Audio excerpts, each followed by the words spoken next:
Hi guys, today I'm going to give you 15 travel tips to travel to China. If you have never traveled to China before, it's gonna be very useful for you. So let's start. The first tip I'm going to give you is about the visa process. I would recommend you that you book your appointment in advance. This is super easy to do. You just have to go to the website, which by the way I'm going to give you the link, it's in the description below. And you just have to fill out the form according to the visa type you want to apply. Currently, certain countries do not need a visa to travel to China, which is great. It just depends on what country you're coming from. I have a short video about this on my channel. You have the link in the description. And if you have any more doubts about this, you can let me know in the comments and I'll try to answer them as well. You also have the Chinese government website in the description where you can apply for the visa. Tip number 2, download a translator.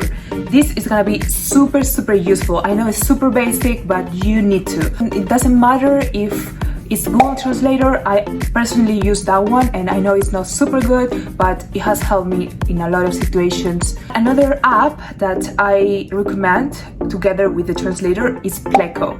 This is like a Chinese dictionary.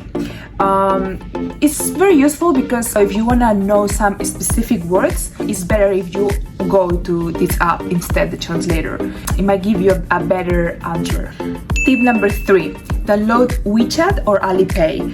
I suggest you to download WeChat because it's the #1 app in China and I personally only use WeChat. I don't really use Alipay.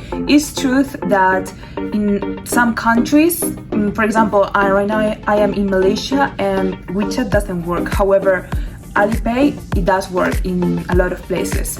So right now I'm using more Alipay than WeChat, but when I was in China, I only use WeChat. I mean, you can download both and see. If I'm not wrong, from July 2023, you can link your both WeChat or Alipay account to your foreigner card, so you can pay with these apps without having a Chinese account. Just the fact that you can link your foreigner card to these apps is very useful for you. I would like to mention that for those who don't know anything about WeChat, that is the #1 app because it's like all in one. You can pay, you can transfer money, you can invest money, you can use it as a channel like Instagram, like to share pictures with your family and friends. So it's a lot of things. Oh, also from WeChat you have access to a lot of apps. Let's say you want to order food, you can go to WeChat and order food from there. It will transfer you from the WeChat platform to the groceries or to the delivery platform. It's very useful. I don't know if you heard about this news. In the past, Elon Musk said that he would like to create an app similar to WeChat. He wanted to convert the X, the new Twitter, in this kind of app. I don't know if he's gonna do this, but I think we need an app like WeChat, so let's see. Tip number 4, download a good VPN. This is super hard. It's super hard to find a good VPN and I cannot recommend you any, unfortunately, because the ones I've been trying, I've tried 2 and they're not bad. I think they are alright. Like, I cannot complain, but at the same time, I think they could do better. I would like to try different ones, so maybe one day I can tell you this is the best. But so far, I cannot recommend any. But you can do your own research and whatever you choose, I think you're gonna be alright, because if you're just traveling, you just need one that is fair enough. I'm gonna tell you that some people recommend Astriel and I haven't tried it, so I don't know. What I know is that it's very expensive, but I don't know if they have a package for just like less than a month. I have no idea, maybe they do. But as I told you, I encourage you to do your research and whatever you choose, it should be alright.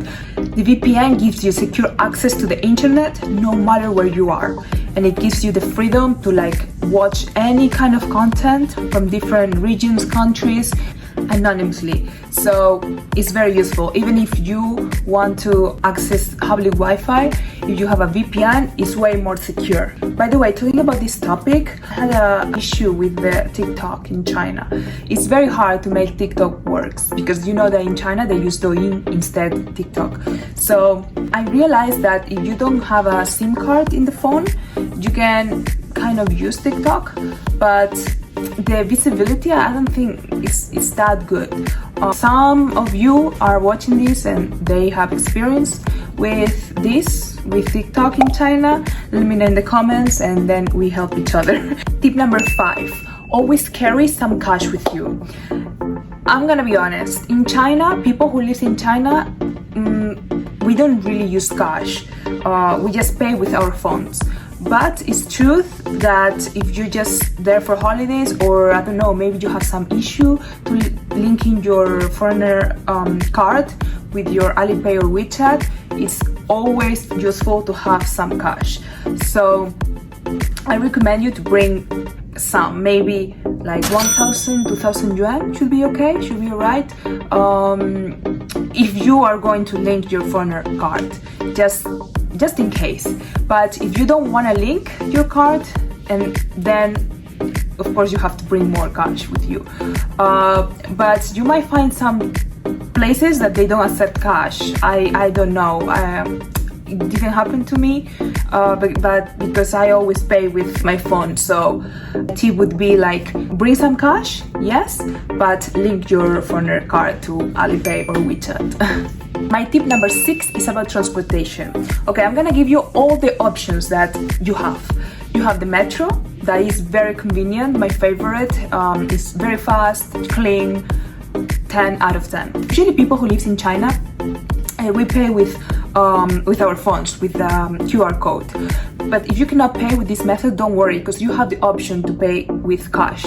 So that's why I was telling you, it's always useful to have some cash. And actually in the beginning, when I arrived to China, this is how I done it. So you basically go to the machine, we exchange the cash for a token. It's like a coin. That token has a sensor, and then you just have to scan the token, and then you just can access the metro like that. It's super easy. Second option, you have the bus. As in any kind of city, the bus is slower than the metro, and so it's cheaper. And you can also pay with cash. Okay, let's say that we want to order a taxi. How are we going to do this? You just have to download Didi app. As I was telling you earlier, you can also do it through WeChat. You just go to WeChat and type Didi, and you can order a taxi from WeChat as well. It's in Chinese, but don't worry, because you can just copy and paste the address, and then the driver will take care of it. So yeah, don't worry about that. It's super easy. Not everywhere, but in most of the cities you have the bikes option, and I love to bike around the city. So if you like biking, I recommend you that you use bike as well. Live in Shenzhen, you have the bike lane. To pay for this service, you just have to scan the QR code and pay with your phone. I don't know if you can pay with cash. I don't think so. So tip number 7, download Baidu Maps, yes or no? Okay, in China they use Baidu Maps instead Google Maps. I personally don't use it because it's in Chinese, so I'm not there yet. And I actually don't need it. It's not essential for me because I can totally use Google Maps and Apple Maps with my VPN. So it's not that I don't recommend it, I just don't see it essential for you. But it's true that in China Baidu Maps works better. So I will probably use it in the future once I know a little bit more of Chinese. But I just want to mention it so you are aware that in China it's Baidu Maps, not Google Maps. Tip number 8, driving in China, yes or no? I personally love driving, so if you are like me, I will tell you yes, go for it. But if you are not sure about it, maybe it's better if you don't. The driving in China can be a bit hard because people is so impatient, especially in big cities. I would say that Chinese people don't drive very well, sorry. You're not the only one, there are other countries that I have been, because I have drove in a lot of countries. It's true that I haven't driven in China yet, but I've been next to the driver, so I know how it is. And this is not a reason to stop you. I mean, if you're confident and you want to drive, go for it. Also, I'm planning to get my license. I was on it and then I moved to Malaysia for like a couple months. So I'm like, now when I'm back in China, I need to get back to it. If you want to drive, you just need your international license, the license from your country, and you can drive for 3 months. Of course, depends on the country, but I think it's most of the countries is like that you can drive with your international license for a period of time. I think it's 3 months. But then if you want to stay longer, like my case, I would need to pass the test, and usually it's just the theoretical test. It's not the practice test. I prefer the practice because the theoretical is so boring, and also the questions can be very tricky because the translation, the Chinese to English, sometimes is not very good. So I'm like, I hope I can pass. But yeah, I will tell you more details about this later. Tip number 9, carry an international adapter with you. This is a must. If you're a traveler, you probably have one. If not, just get it because it's gonna save you in a lot of situations. So this is the one I have. I'm gonna show you closer. UK.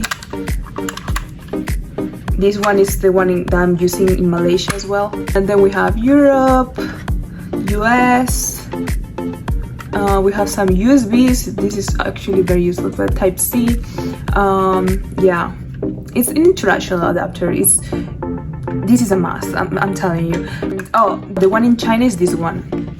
This one. Oh, I think it's the same as US and Australia. Yeah, I don't know. Anyway, the one in China is this one. You can see the plug, and the plug is ACI plugs. Oh, and the voltage is 220 volts. Carry with you. Number 10, police registration. In a lot of hotels, they ask you to register with the police. If this is your case for your type of visa, please do it. Don't hesitate. Tip number 11, don't forget to do the medical checkup. Now, China requires a medical checkup. It's just to make sure that you don't bring any illnesses from abroad and that you are all healthy. In my case, it was super fast and it was very good. They check my vision, my blood, they did a blood analysis, an electro, etc. They do a pretty good checkup, and in my case it was for free, and I was so surprised. I live in Shenzhen, so I'm not sure if it's gonna be free in other parts of China, but in my case it was free. But if you have more questions about it, ask me in the comments and I'll try to answer if I know based on my experience. Number 12, the food. Okay, you know I love Chinese food, and if you come to China, I encourage you to try a lot of Chinese food because you have no idea how much variety of Chinese food there is in this country. Food that I knew before I came to China is like so underrated. Chinese food is a lot of dishes and they're so good, oh my god. But anyway, I encourage you to try different places and see what you like. Chinese food in China is very cheap. If you want to find like Western food, you can also find it. It's not a problem. You can go and have pizza, Turkish, Greek, whatever. My tip is that you go to the shopping malls because usually is where all these restaurants are, and usually the Chinese food is mostly in the street or outside of the mall. Western food, as is normal, is more expensive than Chinese food. But I still encourage you to try Chinese food if you come to China, of course. Oh, another tip I want to give you is that if you want to find foreigner brand shops like Zara or even luxury brands like Louis Vuitton and etc., you have to go to the shopping mall because this is where all the luxury and all the foreigner brands are. Tip number 13, the bathroom. Bathroom, restroom, what's the other word British use? The loo. Yeah, very cute and funny word. Let's say the restroom, right? If you want to find the typical restroom with the WC, like, yeah, the one that you have in your house, that one, go to the shopping mall because that's where you're gonna find it. Or maybe some fancy restaurant. Mostly fancy places will probably find the one that you're used to it. But aside of that, usually you're gonna find the typical Chinese public restroom, which is this one. I'm gonna show you here. My experience, I thought it was going to be worse, but in my experience it was alright. I'm already used to it, and for me it's not a problem. I encourage you to try it out yourself and let me know what do you think. But I think it's way more hygienic. I actually prefer this kind of restroom, especially in public. Maybe not in my house, but in public restrooms, I actually prefer the Chinese type, just because it's more hygienic. Tip number 14, don't drink tap water. No, it's a no. Why? Because it's not healthy regulated. I know in other countries, especially in Europe, you can drink tap water. When we were living in London, we drink tap water, no problem. But in China, it's a no. What we usually do is just boil water in a kettle. You can also buy the water in the supermarket, but what people usually do, and we actually do it as well, we just boil water in the kettle. And actually it's very good for you to drink warm or hot water instead cold water. That's another like cultural difference that I experienced, but it was not very hard to get used to it, because if I wouldn't, I do it. The ancient Chinese said that drinking hot water is healthier, so I trust them. You don't need to drink hot water if you don't want, but at least don't drink tap water. Finally, my tip number 15 is about safety. Okay, my tip about safety is, if you go to a mega city like Shenzhen, Shanghai, Beijing, just like be careful, because there are a lot of people, so you never know, right? But I can tell you that it's super safe. It's extremely safe, and China is the safest country I have been. I was so surprised about that, and it's one of the things I love the most about the country is the safety, and that's why I love to live in China. A lot of reasons, but this one is very important. I was robbed in Spain, in my home country. I was robbed in London, like I remember, mostly phones. Yeah, I got robbed a lot of times, only phones. Well, and it was one time that they even robbed me, my whole bag as well, with a lot of things. So in China, that is very rare that happens to you. It's not gonna happen to you, trust me. The criminal rate is so low, you don't have to worry about it. And it's one of the reasons why I like this country the most so far. I hope these tips have been very useful for you when you come to China. Give me a like if you think it's useful, or if you like this video. And let me know in the comments if you have any questions, and I'll try to answer them. Or if you want me to make any kind of video that you are curious about or you want to know, I'm also open to suggestions. And if you have been to China, or you are from China and you want to recommend other tips, you can write them down below in the comments so we can help more people. And yes, that's all for today. Thank you so much for watching, and I'll see you soon in the next video. Bye!